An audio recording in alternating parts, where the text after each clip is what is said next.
There's one power, invisible, and you see it everywhere and every day. One power, indescribable, and you speak of it with every word you say. Mysterious until you know the truth. As simple as the love inside of you. Call it God, call it Spirit, call it Jesus, call it Lord, call it Buddha, Baha'u'llah, angels' wings or heaven's door. But whatever name you give it, it's all one power, can't you see? It's the power of the love in you and me. One power, one power. Such is the nature of life that all it asks and all it wants is the opportunity to appear. You are that opportunity, and so am I. So it is. Welcome to CSL Midtown on this fun November day. So with that, I'd like to welcome everybody here. Whoever you are, whatever path brought you here today, please know that you are welcome and celebrated. We know who you are. You are an individual expression of the divine life in which we all live. You are life's opportunity to be someone unique and wonderful, whatever your ethnic background, religious affiliation, however you know yourself or describe yourself. We are glad you are here joining us today. You are welcome to be part of this community in whatever way serves you. And here's our vision statement. We are a strong, open, globally connected community centered on the clarity of principle through teaching, service, and practice. We create a safe and respectful environment that supports healthy spiritual growth. And for a better understanding of who we are and what we teach, listen to our Declaration of Principles as written by our founder, Ernest Holmes. A few of the declaration of principles we live by. I believe in one God, one absolute power, and first cause to all things. I believe that this power is perfect love, and it creates out of a desire to express love. I believe all thought is creative, and how I choose to think creates my personal experience. I believe in the unity of all life, and the immortality of the individual soul forever unfolding. I believe in the eternal goodness, the eternal loving kindness, and the eternal givingness of God to all. And so it is. So grateful, hey. Welcome back.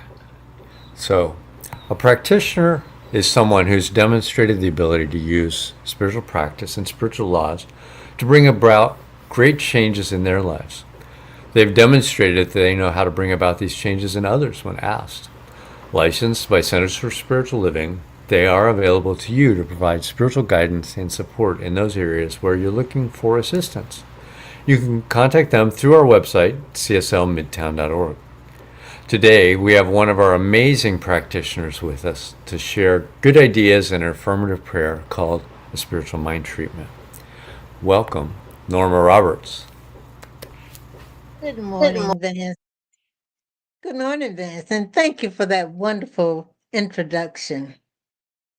And good morning, CSL members and family, friends, and everyone who is here to join us this morning. Our theme this month is loving the unlikable. But we should take a moment and consider just what control over this we as individuals have. There are times when carelessly or unconsciously tossed or spoken words can start fires. Perhaps just smoldering embers in the beginning. And then someone or something adds fuel to the fire. A few more thoughtlessly expressed words such as assumptions, false beliefs, and fears. And the fire ignites and spreads, says Reverend Marilyn Johnson. She goes on to say We have a choice as to what we will give birth to as co-creators of spirit. Do we seed our consciousness with seeds of lack, loss, limitation, anger, resentment, and blame? Or can we birth the seeds of cosmic love? Can we in some way love the other? We can know that what we are seeing or experiencing is only one side of the experience, one aspect, one perspective. But we can shift our thinking and open our minds and hearts to see the whole picture. We must begin to notice what we support with our thoughts, words, and action. We should stay away from adding drama to simple facts. Notice when you're coming from worry, anger, fear, or resentment. Notice where the feeling is held in your body. Then move your awareness to your heart center so you can speak truth. Look for the intrinsic value in all things at all times, no matter what is going on. There's nothing to heal or change out there. We need only to observe and be open from within to how life wants to express itself, to experience itself more magnificently through us. Let go of the drama, assumptions, false beliefs. We can align our soul with cosmic love and then love the unlikable. You can do it. All right, let's go in, settle in for our morning treatment. So I invite you to join me in our treatment today. Just settle where you are. Be with me as I speak in the first person. Accept whatever resonates with you and just let go of whatever else there is. We can know there is but one life. That life is God, and that life is truly my life right here and right now. All power, presence, life, and love are God in its fullness. I open my heart and mind in conscious connection with the one life, and in so doing, feel His presence within and around me. My awareness expands, and I realize even more that it is what I am, and I am the revelation of that it is. As I turn my attention to that which is once called undesirable, I search for the good that I know is within it, and I open myself to the free flow of life and accept that I am guided and led every step of the way. I now rest in the knowing of this divine eternal truth. God in all, through all, as all.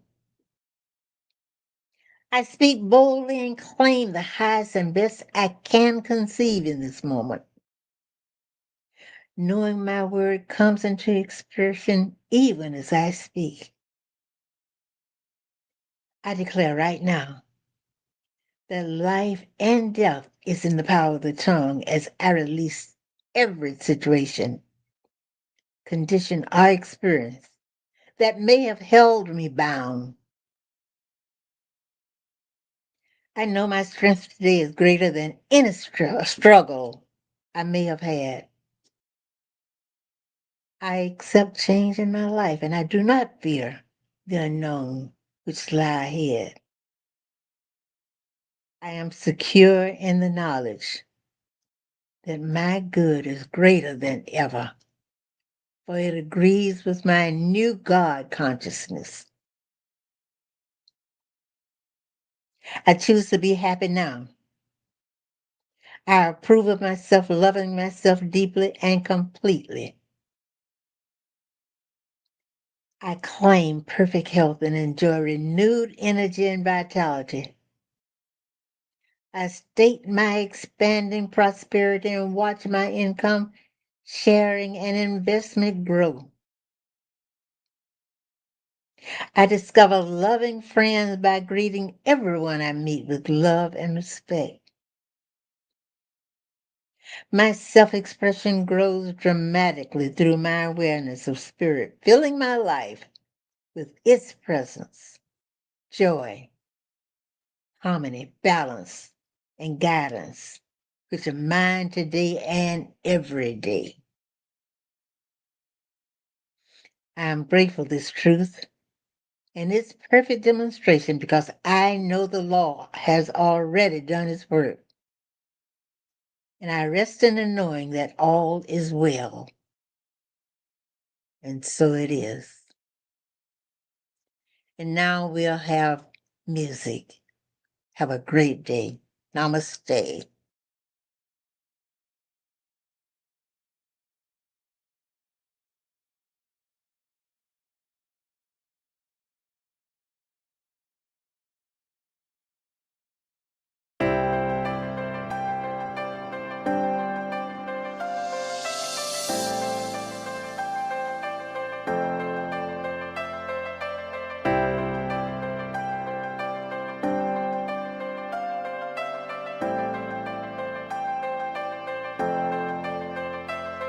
You're my life, you're my breath, you're a smile, you're my guest. You're the earth, you're the sun, you're the grass, you are love. You're my hands, you're a bug, you're my eyes, you're a hug. You're the light in the dark, you're the spark, you are fun. You're my mom, you are water, you're the stars, you're my daughter. You're my friend till the end, you're my dreams, you're my father. You're the ants on the ground, the miracles that surround. I'm feeling it all around, the hemisphere in the clouds. You're my pain, you're my sorrow, you're my hope for tomorrow. You're the strength when I'm hollow, you're the path that I follow. You're the blessings that exist, the small things that are bliss. The gift to realize that everything All is a that gift. I am, all that I see, all that I've been, and all that I'll ever be is a blessing.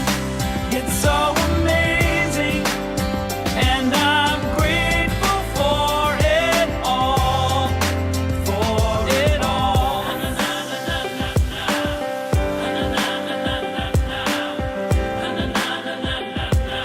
Grateful for it all. You're the blessings every time I try to count. You're the lessons that I learn every time I turn around. You're the water when I'm burned every time I think I found everything I'm looking for. You're the sign saying stop to take a bow and keep moving forward and start looking towards your heart. It'll open all the doors and only then you'll start to hear the world singing chorus with your mind and heart. Aligned in purpose, everything All will feel that I gorgeous. am, all that I see, all that I've been, and all that I'll ever be is a blessing.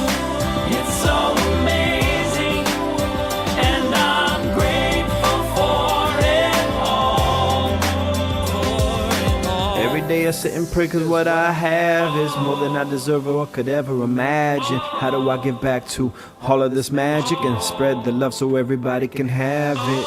Doesn't matter if I'm rich or poor, if I got a family or if I'm all alone. Bad things happen, I can just complain and moan. But there's a million things that I can be grateful for. So I lift up my hands now, and I open my heart, and my gratitude goes out to everything near and far. All that I am, Everything I am and everything I see, everything I hope and everything I dream, everything I feel and everything I be. I look deep down and feel all the blessings.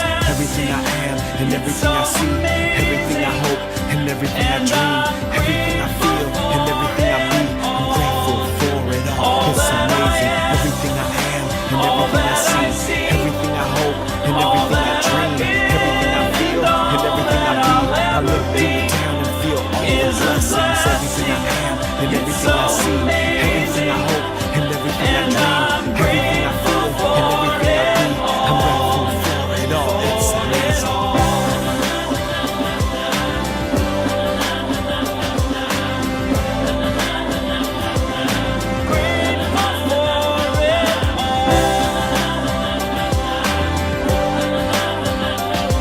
You're the blessings that exist, the small things that are bliss, the gift to realize that everything is a gift.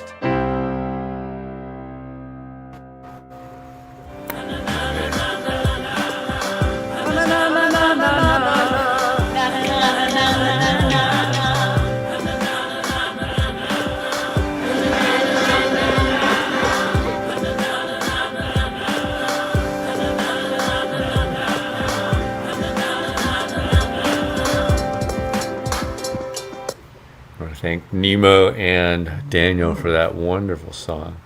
And it's my pleasure to introduce our speaker this morning, Reverend Cynthia Paulsen.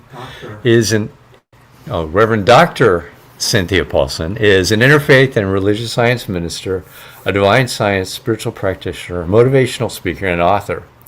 Her sermons and workshops are deeply rooted in New Thought principles, inspiring personal growth and transformation. She's the author of Undoing the Knots, Reclaiming Our Good, and she's finished her Doctor of Divinity with the Emerson Institute. She's writing a new book, That Good Thought, coming early next year, and she's happy to be living in Brookings, Oregon. Welcome, Cynthia. Thanks, Vance.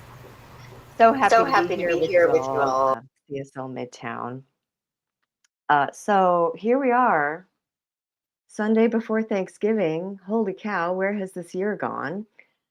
So this Sunday is typically the Sunday where the talk is about gratitude, where a well-meaning minister is going to tell you how important it is to be thankful. We got to be grateful. Now, gratitude is an amazing spiritual practice. I highly recommend it, and I am definitely not knocking it. But I don't know, that kind of talk sounds potentially a little boring. You don't want to hear that talk. I don't want to give that talk. We all know how important it is to use gratitude and to be grateful. So, what is the new spin on this? How can we look at the idea of gratitude a little differently, maybe a little bit more creatively? So, let's start with why we might be bored by the pre-Thanksgiving gratitude talk. I think we get bored because it can feel a little bit like, well, duh. You know, when we're reminded to be grateful, our minds automatically go to the people and the things that we love and that we're thankful for. Duh, we love our family, we love our children, we love our parents and our friends. We're so grateful to have these people in our lives. We love our homes. We love where we live and our communities. We love our spiritual community. We love the planet. We love nature. We're grateful for all these things. We love our fur babies and our pets, our dogs, our cats, our animals. We're so grateful for them. We're grateful for, when we stop and recognize our abundance and really how comfortable our lives are. Gratitude is powerful. No doubt about that. We know that when we are in a state of gratitude, we end up naturally attracting to us more people and things to be grateful for. That's how it works. But I have to wonder if we're doing it right, if we're just focusing on having gratitude for the things we love and the things that we hold dear. Is there another more expansive way to approach this spiritual strategy, a more inclusive way, to think about what we're thankful for and what we might appreciate? As Norma reminded us this morning, the CSL global theme this month is loving the unlikable. This idea, loving the unlikable things like annoying people who we disagree with. There are plenty of those out there, right? Challenging situations that we would prefer to avoid, and even unlikable things like those creepy, crawly animals and bugs that we find gross. Yeah, those ugly, unlikable animals. So, this month's theme is about reframing those perceptions and transforming unlikable things into lovable things. That sounds really hard.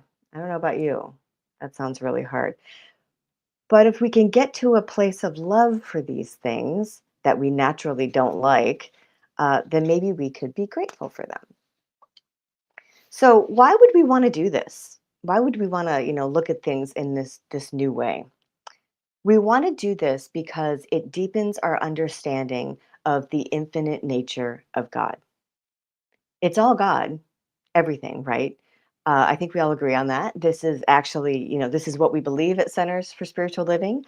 In fact, the first statement of belief in the Declaration of Principles, written by Ernest Holmes himself, says, "We believe in God, the living Spirit Almighty, one indestructible, absolute, and self-existent cause. This one manifests itself in and through all creation." All of it, even the things we don't like. It goes on to say, the manifest universe is the body of God. So everything we see in manifest form, everything that exists, is God.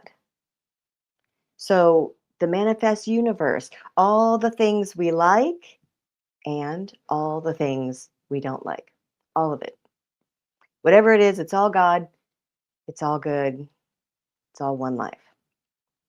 So everything that we are typically grateful for, like the things I listed a moment ago, the things we love, they are all part of the manifest universe, which is the body of God. The human beings that we listed, our family, our friends, all God.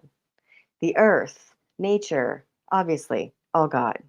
Our communities, that's all, one life in expression.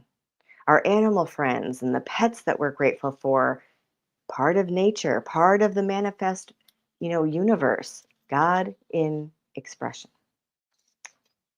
So let's talk more about animals, specifically the unlikable ones.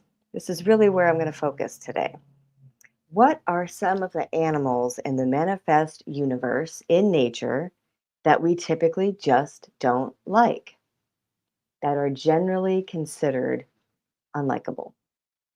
Now, the title of my talk mentions 3 unlikable, creepy crawly animals that most of us don't care for. And I know I kind of teased you with it because it's like the beginning half of a joke. A mouse, a cockroach, and an ant walk into a bar. That is the name of my talk. So I'm going to tell you the full joke, but before I do, I have to apologize in advance for how stupid it is, okay? So the story goes like this. A mouse, a cockroach, and an ant walk into a bar. Pest control was called the next day. Yeah, that doesn't even deserve a badum-ching. It's so dumb, sorry. Of course, pest control was called the next day. Rodents and insects, ew, they're gross, okay? I said it. We don't have these animals as pets. I don't think people love mice, cockroaches, and ants. Ew. We certainly don't love them in our homes or in a bar for that matter. Probably nobody tuning in here feels deep love and gratitude for those particular animals. But could we? Could we be thankful for these things that seem so unlikable? So I've got 3 short real life example stories for you where a person I know has ended up shifting their mindset to gratitude for either ants, cockroaches, or mice. So first, let me tell you about my dear friend Julie. I adore Julie, and her birthday's on Tuesday, so happy birthday, Julie. Julie and I met because her dog looks like my dog. She lives in my neighborhood and she was walking her dog by my house and I was like, "Oh my God, that looks just like my dog." And we started chatting and we ended up becoming friends. Julie loves all animals. She is vegan because of her deep, empathic love for animals. She's not a Buddhist. In fact, she has gone to Unity churches her whole life. So we have that new thought connection too. Um, so she's not a Buddhist, but she does follow that Buddhist tenet of, do no harm to all life. Buddhists recognize the unity of all living beings, as do we at Centers for Spiritual Living. And that applies to all animals, even the ugly, creepy, crawly ones. So, just to give you an idea, this is what it's like being friends with Julie. If you are walking into a store and she notices a little roly poly bug, like a pill bug, on the floor inside the store, she will stop and pick it up and carry it outside. One time we were hiking with our matching dogs, and we were on this trail, and right in front of us in the middle of the trail was this wounded butterfly. It was alive and its wings were flapping, but it really wasn't flying away from us as we were walking. So she stopped and she scooped it up and she took it off the trail and put it on a little bush so that it wouldn't get stepped on and it would be safe. So Julie goes out of her way to protect all animal life, and it's very charming and sweet. But here's what happened.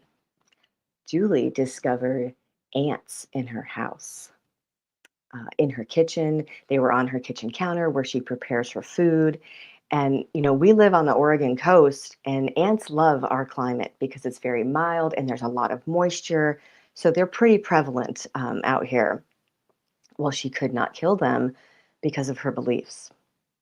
So what did she do? Well, you name it, she tried it.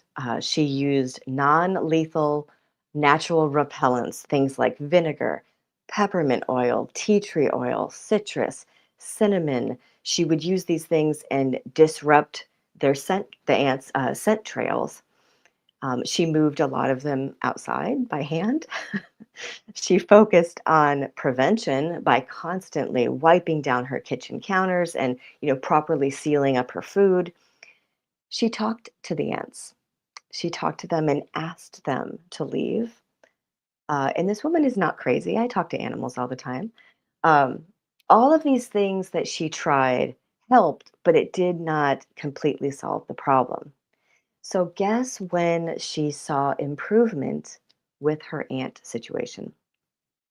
She saw improvement when she researched what the ecological purpose of ants in our area was. The ecological purpose of ants in our area where we live is soil aeration, nutrient cycling, and seed dispersal. They're doing something, okay? They're not just a burden and annoying us. These are things that the ants do that help the soil and it contributes to the biodiversity of the land. Well, Julie happens to have one of the most beautiful yards, really, that I've ever seen in this town. Both her backyard and her front yard have no grass, and they're full of natural native plants and shrubs and these big, beautiful pine trees. So when she realized that those ants were helping her yard, she was able to very easily go from a place of frustration and irritation to a place of gratitude. So much so that now when she happens to see an ant in her house, the first thing she says is thank you. She really she really does talk to her ants. Now, I do want to say that none of these stories that I'm sharing today with you are coming from a place of you should think like this too. You should act like this too. We don't really do that in New Thought, CSL, Unity. We don't tell you how to think. We don't judge you and how you live your life. But I am sharing these stories from a place of you could think this way. Maybe just hearing this new perspective, something to think about.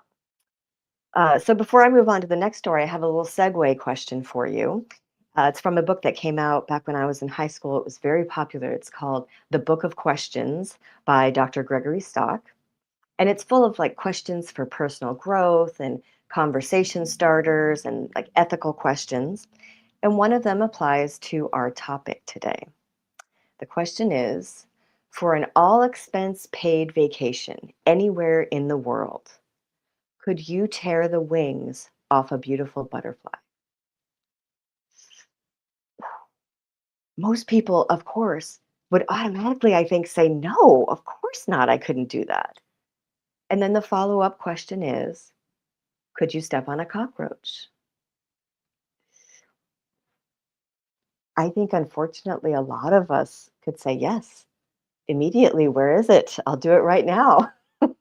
Which, by the way, I did a lot of research for this talk, and you're never supposed to step on a cockroach. Did you know that? Stepping on a cockroach can spread bacteria and pathogens in your home.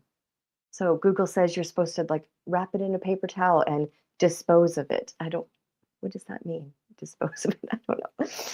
Anyway, it begs the question, does a beautiful creature merit more compassion than an ugly, unlikable one? If so, why? I don't have any answers for you with that. It's very thought-provoking, though. And from a spiritual standpoint, the butterfly and the cockroach are both part of creation. You know, they're both here for a divine purpose. Both of them are part of that manifest universe, which is God in expression. So here's a cockroach story for you. This is something my daughter experienced. And by the way, I got permission from everybody to share these stories with you. My oldest daughter, Kensington, she goes by Kenzie, is 27. And a couple of years ago, she decided that she desperately wanted to live on her own in an apartment by herself. She had lived for many years with roommates. She'd lived with three roommates, or two roommates at the beginning, and then she had one roommate. And then this last place she was in had, I swear, five. It was a huge house. I think she had five roommates. So she made this decision kind of urgently, you know, and she just kind of rushed into moving into the quote only apartment she could afford on her own. It is so expensive for young people these days to live on their own. Well, it was not ideal, this place that she moved into. In her words, she referred to this apartment complex as a dump. Now, her apartment was adorable. I mean, I went and stayed with her. It was very, very beautiful. But her mindset was that she was living in a dump alongside other people who were comfortable living in a dump. So several months go by, and she's all settled into this new place, and she begins to see cockroaches in her apartment. The complex was lackadaisical in their response. They sprayed a couple times. It was ineffective. And now, just in case you're wondering, this girl cleaned her apartment every other day. Every other day. She was mopping and bleaching and vacuuming. Yeah. So that wasn't the issue. The infestation progressed and got so bad. I'm sorry for grossing you out. They were in her bed and they were biting her. Did you know that cockroaches can bite? They don't typically bite. They do when the infestation is very bad because they're hungry. Ew. Ew. Okay, so fortunately, this is my New Thought kid. She loves New Thought, loves to listen to mom. Mom's a New Thought minister, licensed spiritual practitioner at her beck and call, right? We had countless telephone conversations, deep conversations, where she would ask me, Mom, what is going on in my consciousness to reflect this kind of living situation? You know, what's happening to, what am I thinking to create this kind of problem? What is the root cause of this from a metaphysical standpoint? These are the things she would say to me. Now, again, I got her permission to share this with you. What we discovered through a lot of deep inquiry and discussion was that Kenzie was holding the belief that that kind of apartment was what she deserved to live in as a young adult trying to make it on her own. A roach-infested home. She had an attitude and mindset of living in a dump. And the manifest universe said yes to that. The universe always says yes to our thoughts and beliefs. She also realized she was being very complacent about her worthiness and stepping into her truth of her abundance and being a contributing member of society. So we treated, Lord, did we treat? And in a matter of 17 days, she was let out of her lease free and clear, refunded for her last month's rent, given her full deposit back. She qualified on her own for a newer, nicer, safer, larger two-bedroom apartment that she was able to fully move into, all within 17 days. But here's where the gratitude comes in for these nasty, creepy, crawly expressions of God. Kenzie realized and truly believes that if it weren't for that roach problem, she might have stayed in that low consciousness state of mind and continued feeling like that about herself. She wouldn't have gone and applied for something better and even tried. So she has now reframed the whole thing. She is grateful that those cockroaches ended up reminding her to pay attention to her thought process and her beliefs, to consider what she was worthy of and what she deserved. Did I raise a new thought kid or what? We do have to pay attention to our consciousness, and we have to be careful of our frequency and how we are vibrating. Diego, if you would put the first quote up, there's an Abraham Hicks quote that says, "You can't rid the world of things that bother you. You've got to rid your vibration of the things that bother you." Which, by the way, being in a state of gratitude does that. And the quote continues, "When you rid your vibration of things that bother you, no things that bother you can come." That is a great thing to think about. Okay, how about a mouse story? This one is my story.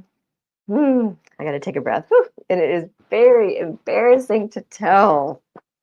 First, I have to say that phobias are real.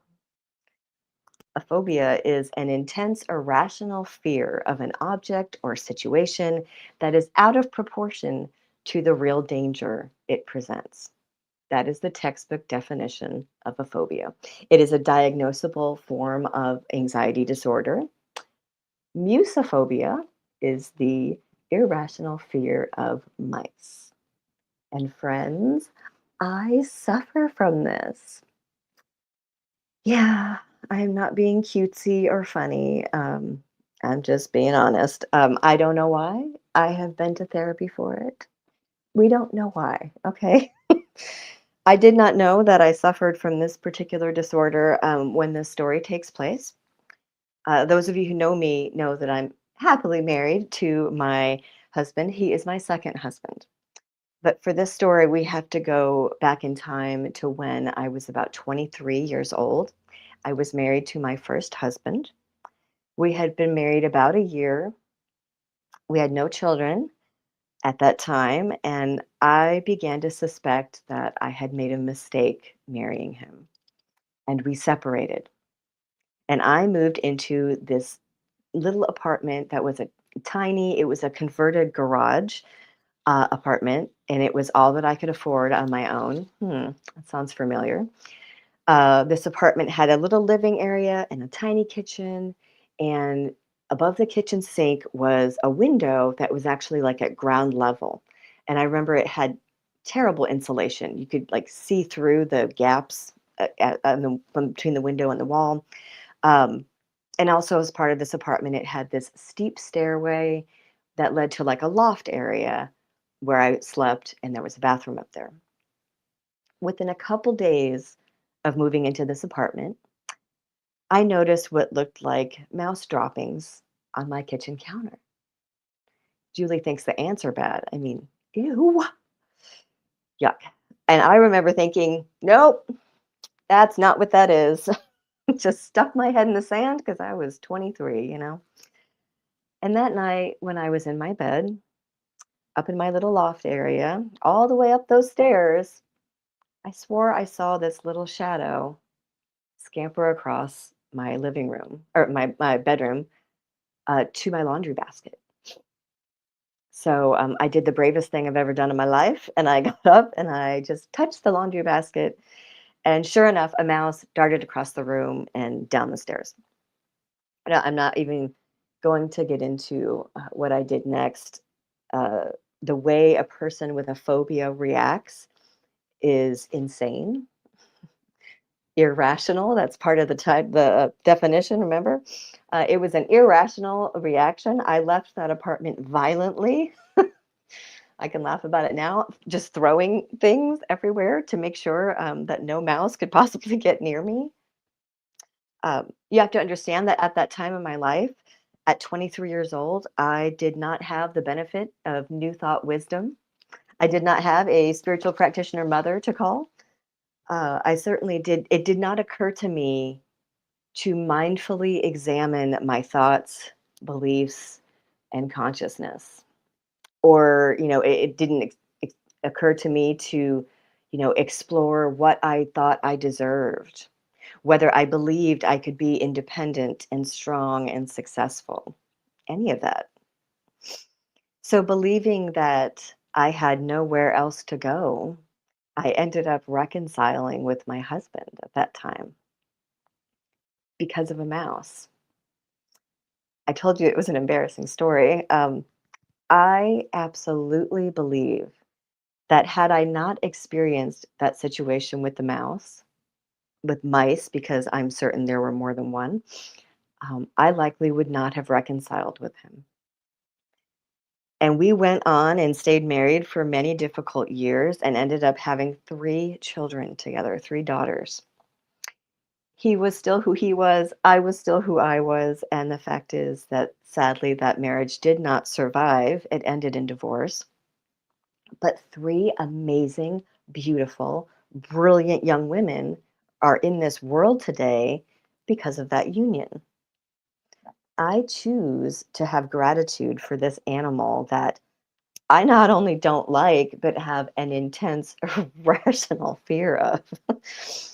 And I can hear you now thinking, girl, that is a leap, okay? That is a leap to go from a silly mouse in your apartment to that mouse is the reason your children exist. Like, that's a huge leap.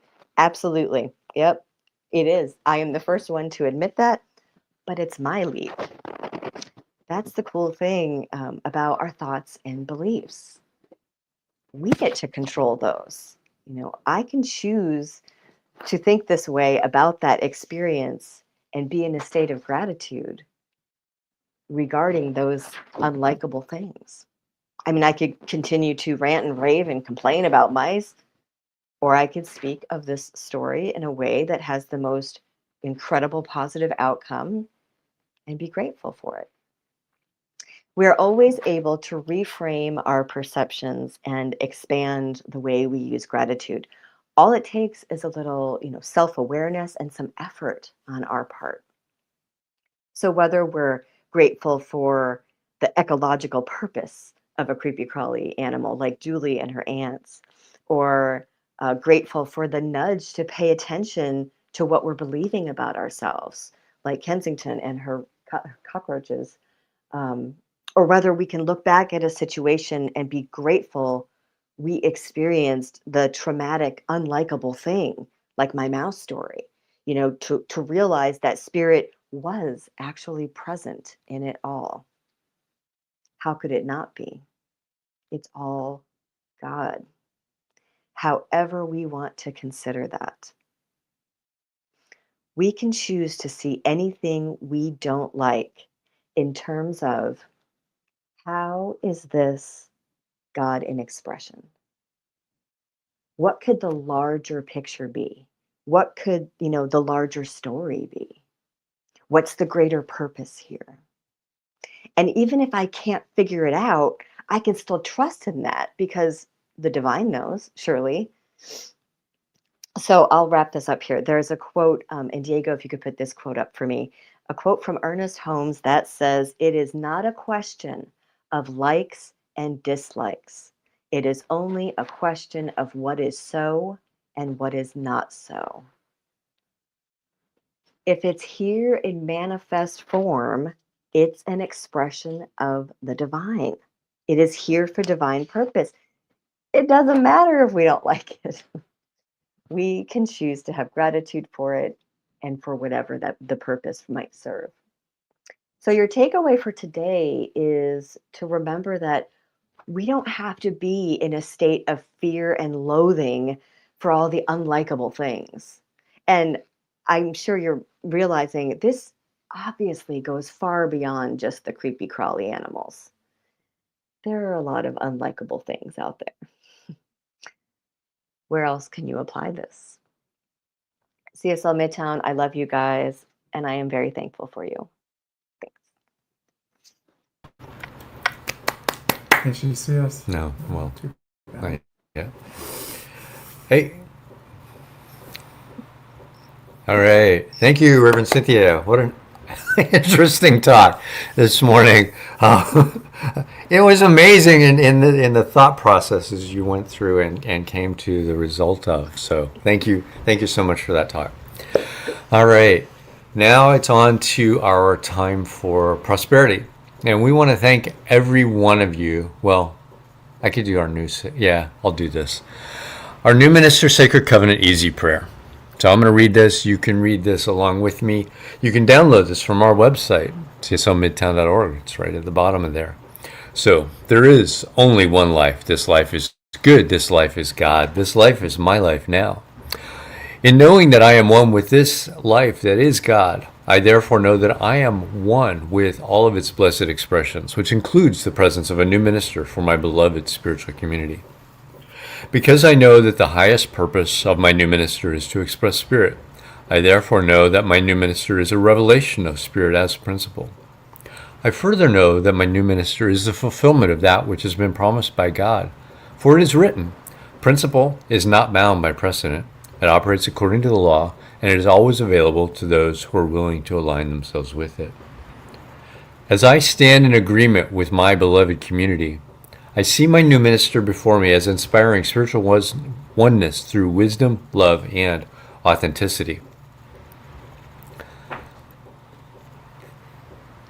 And now I intend to experience my new minister in full cooperation and agreement with my community, knowing this truth about myself. For I am inspired to live as love in the expression of principle. I am awakening the wisdom within me by clearly communicating the principles of truth. I am a conduit of divine love, wisdom, and healing energy, recognizing the inherent wholeness within all beings. I'm offering teachings, classes, and mystical studies grounded in spiritual principles to cultivate inner wisdom, personal transformation, and empowered living. I'm extending the love, compassion, and transformative power of Spirit into the wider community, fostering connections that heal, uplift, and support individuals in their unique journeys. As I now accept the highest expression of a new minister into my new life, I know that they will be revealed in a way that will express Spirit and serve the highest and greatest good of all who are touched by their presence. I am grateful God is gracious, and so it is. Now, time for conscious giving. You can donate at cslmidtown.org/donate. You can use the QR code, scan the QR code. That will take you right to the same site and donate. You can set up a one-time donation or ongoing donation to help our spiritual community grow and thrive. And say with me now our affirmation of prosperity. I live in a universe of abundance. As I freely and joyfully give, I join in the divine flow, and all that I share with life returns to me multiplied abundantly. And so it is. And now we got a couple of announcements. One thing, the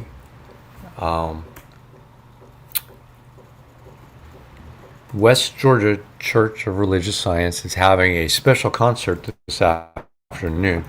They are They have a special minister in who was doing their talk this morning. It starts at about 1, so, and it was a little late. They didn't give us a lot of update to that, but that's something we'll do ongoing, is communicate with the other communities around Atlanta for different things that are going on. So I just wanted to make you all aware of that. Reverend Cerise is an amazing singer. So if you're in the West Georgia area, out near Villa Rica, it would be a good place to go and enjoy some good singing. Next week we have Reverend Kit Holmes back with us again. The theme for that week is the soul of an octopus, which would be interesting. Our adult study group meets at 10 a.m. on Sundays on the Zoom group. You can go to the CSL Midtown.org site, scroll down to the Zoom link, click on that, and then put in the passcode that will take you to the meeting. And that same link can take you to the discussion group we have after the meeting to discuss today's talk with Reverend Cynthia. So let's say our affirmation of life and move on. I leave this place now knowing something better than I knew before. I go forth into the world with a heart full of love and a mind full of good sense. I look at the world in a greater way, knowing that I have within me everything I need to create the life I desire. I give thanks for this understanding, and I am grateful for the spirit of life that lives through me. And so it is. We'll see you all next week. Or over on Zoom.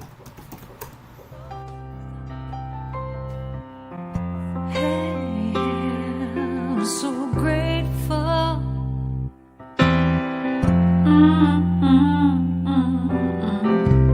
I'm so grateful.